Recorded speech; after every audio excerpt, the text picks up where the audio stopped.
Health Minister Dr. Christopher Tufton says the number of new HIV infections in Jamaica each year is still too high. Dr. Tufton was speaking in Parliament today, which is globally recognized as World AIDS Day. Vashon Brown reports.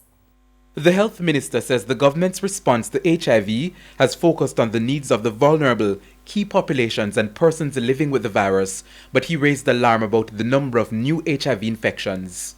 The number of persons becoming newly HIV infected each year is still too high.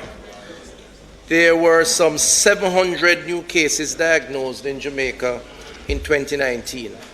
As many as 4,500 or 14% of persons living with HIV in Jamaica are unaware of their status. He said only 44% of those diagnosed are on antiretroviral treatment and only 66% of those on treatment are virally suppressed. That is, reducing a person's viral load to an undetectable level. We are reinforcing our commitment to providing access to medication and monitoring supplies.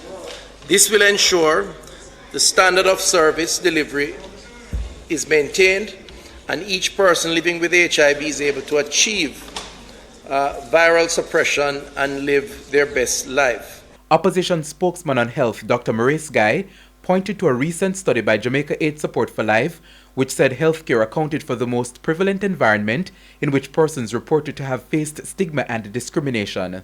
Even though we have progressed on the scale of treating the illness, we still have some challenges in the health sector. It is a challenge that we have identified, and we have been moving for greater sensitization and training in order to overcome that challenge. I think it's something that we still have to watch, still have to monitor. I'm not going to say that it has totally dissipated, but I think it is getting better and has gotten better. Vashon Brown, TVJ News.